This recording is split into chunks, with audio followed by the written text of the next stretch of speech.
If you want to get better at watercolor painting, it's essential to learn how to carefully observe your reference, whether it's a photo or a live subject, and plan 3 key things before you start. Selecting your palette, planning your layers, the separate stages of color that help you build a more realistic 3-dimensional form, and deciding on the techniques that will bring your painting to life. In this video, I will guide you through the entire process using this bird as an example, and we'll explore each step together. You can apply this approach to any subject you choose, from flowers to landscapes, to achieve beautiful results every time.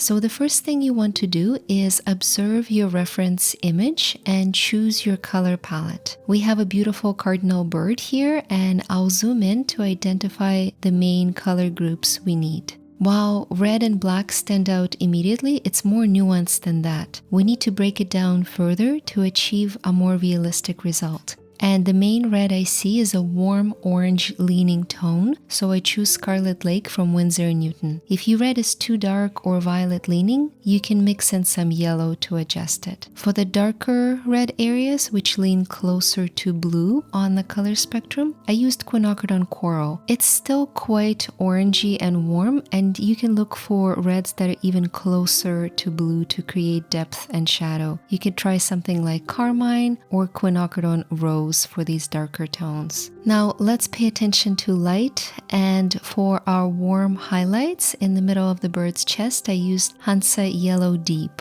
But any warm yellow or even light orange will work here. For the dark feathers, any brown works, but you can also mix green with red for a neutral tone. I used Quinacridone Burnt Scarlet for its transparency, which layers beautifully over the main reds. The dark areas may look black to us, but I prefer indigo for a more natural feel, as you will see later in the process. And finally, I love adding a subtle touch of my own style with an unexpected color. Here I used Dioxazine Purple as a shadow color to create natural depth on the red feathers. And here's our final palette. Beyond red and black, we've considered how light and shadow affects the colors, introducing hues like yellow and purple. You can use the same process from larger color groups to more nuanced shades of light and dark to paint your favorite birds, flowers, or animals and watch your work come to life. Once the color palette is ready, our next step is to break everything down into layers or key steps, and we will make sure that our bird dries out completely between each of these layers.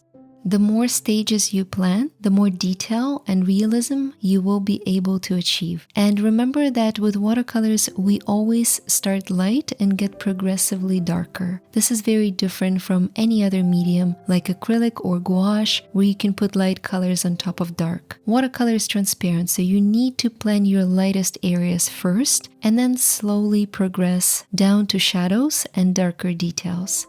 I recommend planning at least 2 layers of color, the lighter base layer and a darker detailed layer. But for a more realistic look, I usually apply 3 or even 4 to allow for a more gradual transition from light to dark. And I highly recommend building your layers slowly this way to avoid problems like overpainting and going too dark too soon, which is a common mistake watercolor beginners make. Now I'm going to show you each layer step by step and describe the techniques I use. As always, this entire composition featuring 3 birds and holly leaves is available on my Patreon. If you would like to paint with me in real time and download the black and white outline for this tutorial, you can follow me there. I will leave a link in the description below. Let's dive into step 1, which I like to call the map of color. For this base layer, you'll use very diluted pigments, lots of water, and a wet into wet technique, letting colors blend softly without hard edges or sharp transitions. I started with Scarlet Lake as my main red, then added some yellow on the chest, and I'm going to use brown on the wing feathers. If you're wondering whether I pre-wet the paper with clear water, you can do that, but I prefer starting with very diluted colors instead, adding more saturated pigment as I go. This allows me to clearly see the boundaries of the shape I'm working with. For larger areas, like landscapes, pre-wetting the paper might be easier. At this stage, I focused on distinct sections, so the bird's body and beak, avoiding any overlaps. Later, I paint the tail feathers with scarlet and yellow, using negative painting to leave the elongated white lines untouched. Remember, since watercolor is transparent, you can't add light details over dark areas, so we need to blend carefully. Alternatively, you could use masking fluid or white gouache, but I prefer negative painting for a more traditional watercolor approach. Finally, I added brown inside the eye and I used indigo for the darker feathers, keeping everything relatively light at this stage, around value 5 or 6, so there's still some room to build darker details in later layers. And if you're enjoying this breakdown so far and finding it helpful, don't forget to give this video a thumbs up and subscribe to my channel for more watercolor tutorials like this. And if you know an artist friend who might find this process inspiring and helpful, feel free to share the video with them. It might spark some new ideas for their next painting.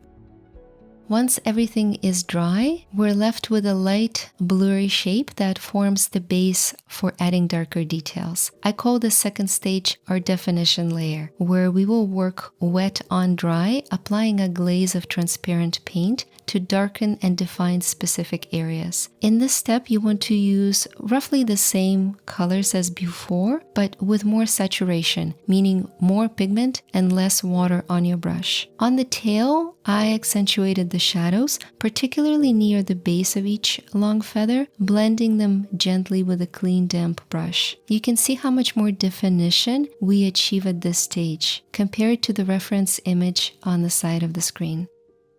I also added a large brown segment on the wing feathers and darkened the shadows between the elongated flight feathers. Here I used Quinacridone Burnt Scarlet, pigment 206 from Daniel Smith or any other brand. You can find these pigment numbers typically on the side of the paint tube or on the manufacturer's website.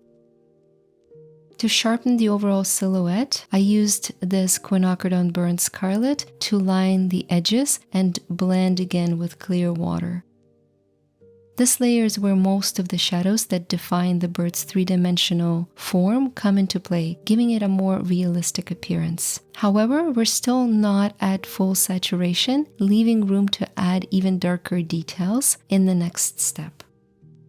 The third layer is where we bring in the darkest colors and add the small details such as feather texture. This is also the stage where you can make everything extra vibrant.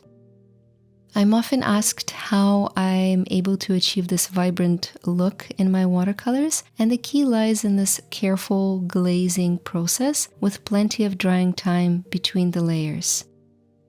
The thing you need to be aware of, and it might not be obvious if you're just starting with watercolors, is that our colors often appear more dull after drying due to this phenomenon called the drying shift. It happens even with the highest quality pigments once the water evaporates. However, with each new stroke in this layer, you'll notice how the reds become more vibrant, finally reaching their full potential.